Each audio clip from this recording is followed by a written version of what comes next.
Well, we're showing how to make a very inexpensive conversion by removing the carburetor and letting the engine breathe without restriction all the air it can get on intake, so it'll have more air in the compression stroke and more air available for burning more fuel. Now this is the 5 horsepower John Deere we were looking at earlier. It is. It's shown now in the least expensive conversion mode, just using a delivery tube to bring the hydrogen right to the intake valve port.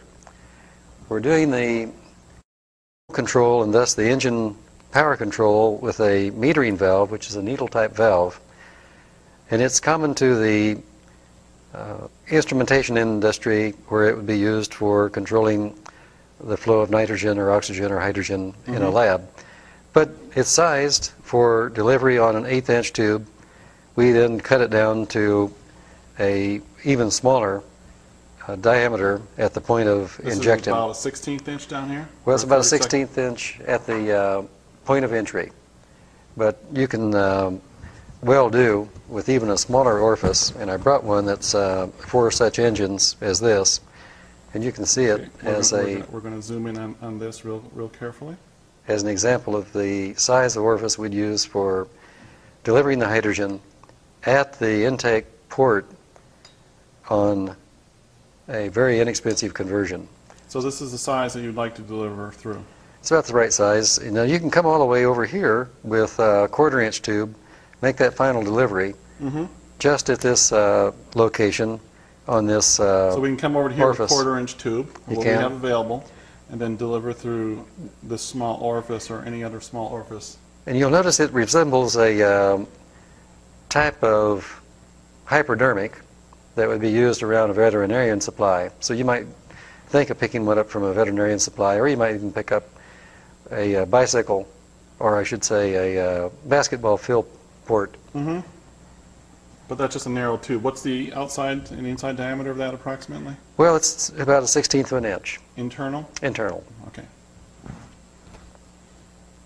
So what else we're showing is the ability to run this on a basis of setting up one valve, that is the idle valve, and then you can set up a valve in parallel that gives you the ability to put this on a remote, on a foot feed, so that you'd set up the idle RPM at, say, 1,000 RPM. So basically we're going to run hydrogen through this valve, which is the fine control needle valve. That's right. And that's going to be for our idle speed, where it's just enough to keep the engine spinning and spinning and spinning. True. And then when you hit this one, which is a full feed valve. It is. This is a full feed valve. But it's variable too. You can control it. It's all the way from idle or off, right, where this is carrying the fuel, to much larger flow, maybe 10 times as much flow for acceleration and high-speed running. So if you open this all the way up, it's going to go vroom in wide open throttle. It does. And that way I'm just saying that you could put this on the foot feed, use this as a stationary... Foot feed. Foot feed. You mean you're going to control this right here? That's right. With your foot? That's right. Well, that moves pretty hard. I mean... Well, you just put that through a cable. You'll notice this one's equipped with a stop pin. You can probably focus right down on that stop pin. Yeah, hang on, hold it up. Here we go. When the pin's in place, you can't take it to full open. You take it to almost full open, but it always comes back. So that makes a very handy way to just put a lever to your foot feed position.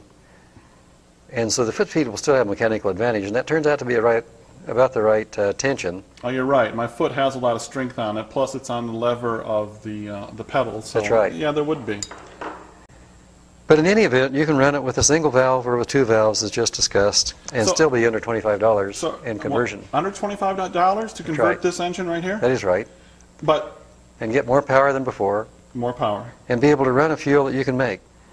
The other comment that I wanted to make in this regard was that in order to arrest vibration here, I've just run a longer length of this springy stainless steel. It's not showing up that good on the video. Here we go. I can see it now. Yeah. So this is the intake tube. What's this right here? This is, what's this? That's my kill ignition. Oh, it's your kill ignition. So this is the kill ignition wire, and this is the actual tube carrying the hydrogen right here. That's exactly right. And this runs all the way over to here where I do the valving. Oops, turn this around here. Okay, see, there's the tube right there. And there's your valve. Now, that's right. Now this needle control valve, that would be your idle set. and you use this one to really change the speed, but you're using this one for both, aren't you? Yeah, you can set them up so that you can do everything on a hand valve, or you can do a combination of the hand valve for idle and this type of Oops, acceleration. I had the wrong one. Yeah. I'm sorry. This type of acceleration. This is the idle That's right. type of valve, and this is the acceleration type of valve. That's right. And you're doing everything with just that one right there. That's right. Now, the other thing I wanted to cover in this regard is you can do your own timing off of an engine such as this one by removing the flywheel, removing the key that makes it for the gasoline setting, and then relocating that key for a later ignition. And you can then either use a half key for the offset, or some fraction thereof, or you can mill a new slot for your new setting for hydrogen. Okay. And that's internally in the engine, though? That's internally in the engine, but it's a quick conversion. The other alternative is to change the magneto timing electronically. You can do a delayed off for the flow of current to the coil, and run this as a Kettering type of ignition with an external coil. So either way, you're going to have to really change your timing on the engine if you want to take full advantage of the hydrogen. You'll time to a later point of ignition. Pretty close to top dead center. Pretty close to top dead center is correct. And you'll, by doing so, save a lot of heat that would have been lost to the combustion chamber surfaces. Who makes the ignition delay type of thing you were talking about? Instead of changing the timing in the cam that fires the spark plug, we're talking about delaying the signal from here to the spark plug with electronics. Well, there are a number of companies that make ignition control systems, but ordinarily they make them for advancing ignition. We use it for delaying ignition. One such source is Autotronics. Autotronics, A-U-T-O-T-R-O-N-I-C-S? That's correct. They're on the web? They are. And there are others. But you can make one out of a Radio Shack source 555 integrated circuit. Wouldn't performance automobile shops carry some of those parts as well? Oh, a lot of them carry a variety of different brand name ignition control systems. These are usually, again, for engines that are burning slow, burning fuels such as gasoline or methanol. Also, before you run your car on methanol, like if you're a top fuel dragster or a weekend dragger, you're going to have to change your timing. You'd have to advance timing. Okay. But here we're making it so that we get a much higher thermal efficiency and a much greater use of the fuel, producing more power than before by making a later ignition, because we have a much faster burning fuel. Well, those are the points that I wanted to go over, Steve, and show that you can have a very inexpensive conversion. Okay, we'll move to the next subject. Good. Okay, now one part I want to reinforce for the viewer.